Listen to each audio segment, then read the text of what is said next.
Have you ever been playing Dredge and thought, dude, this game's amazing, but what would it be like if I could leave the boat and if it had updated graphics? Well, you're in luck because there's a new game called Dreadmoor.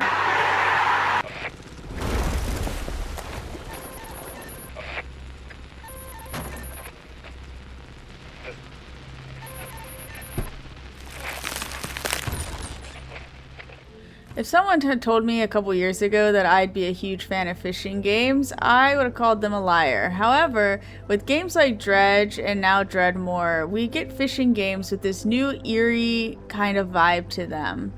I've always been a huge fan of the HP Lovecraftian type world, so when this style started to come out, I felt like it had the perfect combination of cozy and dreadful. And these games do not let you down. So you get these exciting environments that are both beautiful and fun to explore. Now, unlike Dredge, you get a lot more of this ability to travel the world, and once you arrive to places, you can actually get out of your boat, which is kind of a fun and interesting twist. That gives you opportunity to explore new environments and check out even more of the cool art on the land. Alright, so seeing how fishing is a core component of this game, I actually thought it was very easy to understand and pretty intuitive. You also have some variability in the control. For instance, you can decide if you want to use the mouse or the keyboard in order to move the rod back and forth. You gotta watch which direction to pull the rod, the exhaustion of the fish, the tension on the rod, and how far the fish is from the boat. Different fish types might require new skills. For instance, this fish is a diving fish, so as it tries to dive down into the water, you have to quickly move your mouse upward to pull it from its diving position, which I think adds a more immersive feature to the game. Once it's finally close enough, you just press F and then you can pull it into the boat. One cool thing about this game you didn't get in Dredge are these really cool and detailed views of the fish that you catch. And the amount I played, I saw about 4 or 5 different fish and they were all super creepy. Similar to Dredge, you cannot fish at night or you will incur the wrath of the tentacles. So you have to set your sleep timer for what I did was about like 6 in the morning every morning, because you simply can't risk going out at night. Because in this game, you actually can die, as I unfortunately learned here. Knights of Columbus, that hurt. The first person we get to meet in the game is the shop owner named Gil, and you have to ring this bell in order to get into his house every time, which I absolutely love the animation. He's a strange shop owner who is a fish that has mutated onto this guy's body. It's details like this that make me love this type of game, because it's so fascinating how he looks in the background and the art style and everything. You can sell items to him like your fish, and you can also use the shop to upgrade your rod. And I love it because this is the very first impression you get when you pull up to the shop.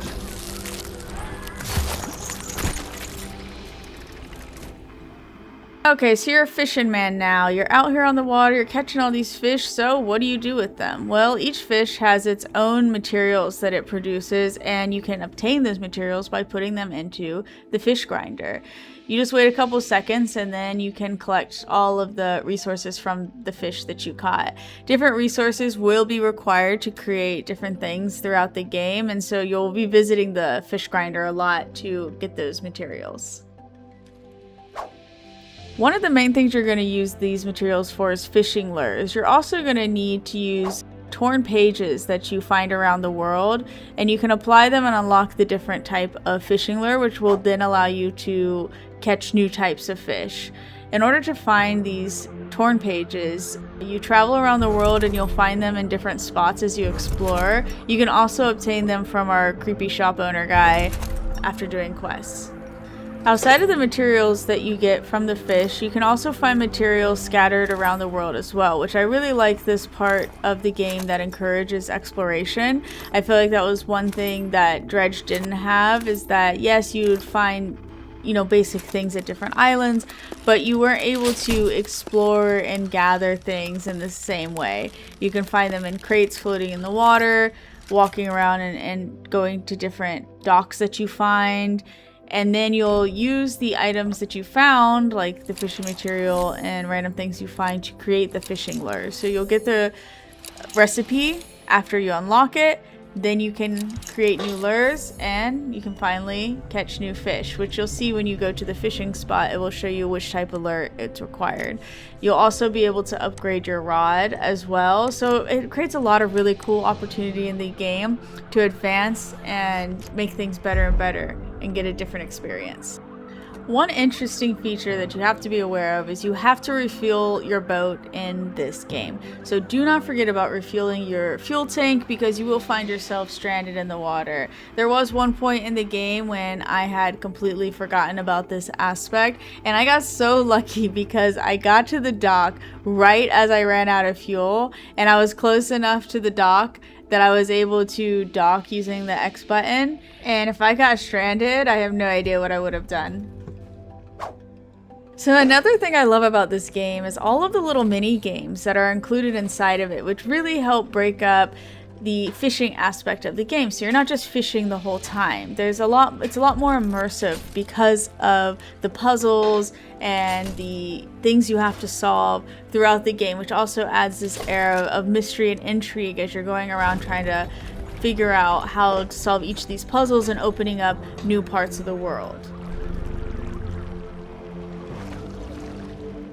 There was only one thing that I didn't quite get, and that was the lockpicking aspect. Now, I might just be a big old dummy, I don't really know, but I could not figure this out. Now, I had a friend play it, and he figured it out in 1 second, so I guess it's just me, but for some reason, no matter what I did, I was not able to pick the lock. So maybe it's just an issue with my brain. Bruh. As this was an alpha play, I only had one glitch. What? And that was a little sputtering on the waterfall, but then it was fine from this other angle and it didn't affect my gameplay at all.